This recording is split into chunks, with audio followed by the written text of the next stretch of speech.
National Assembly Speaker Justin Muturi is expected to launch a joint conference between the anti-graft body EACC and the Justice and Legal Committee Affairs in Kisumu County. Well, the conference comes at a time when EACC seems to be tightening its noose with the myriad of public land repossessions witnessed in Kisumu.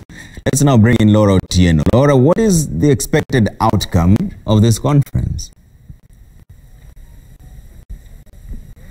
Well, Trevor and Zinzi, the expected outcome is that EACC would be developing a cordial working relationship with Parliament, especially the Justice and Legal Affairs Committee, because right now they're in a closed session.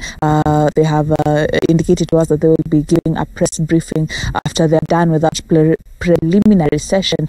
But one of the issues that we expect them to address was last year, the JLAC chair had raised concerns about the mass failure of lawyers that are sitting the bar at the Kenya School of Law, and that matter had not been quite concluded. So, of course, those are some of the issues that we expect the EACC and the JLAC to be giving a way forward about. But then, looking at EACC and its operations within the past year, there have been a series of asset recovery, especially on matters of public land. Here in Kisumu, contentious land belonging to Kenya Railways was repossessed sometime in November thereabout. But then we have seen various cases of repossessions across the country in Mombasa, Nakuru, Meru County altogether. And EACC is saying that between last year, January and July, it had recovered assets worth 3.1 billion shillings, which basically accounts of a third of all the assets that the Commission has ever recovered in the past 5 years.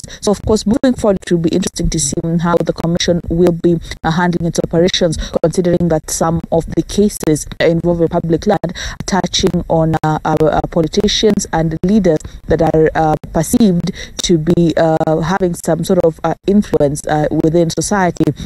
So, of course, this National Assembly Speaker, Justin Muturi, is also in that sitting. And, of course, he will also be giving his insights on how exactly he feels JLAC and EACC have been working in terms of bringing their synergies together to ensure that the country is corruption-free. Of course, under the EACC CEO, Twale Mbarak has also been very vocal in terms of the issue of developing a curriculum that will ensure integrity in schools. So, of course, that is something that we expect him to address as well as soon as they're done with the preliminary session. But high on the list, Trevor, is the issue of asset recovery, because as of now, EACC has a sought injunction for about 17 cases of property repossession worth about 2.7 billion shillings. So, of course, you're waiting to hear how they intend to be moving that conversation forward and how exactly they will be streamlining the operations with JLAC to ensure that its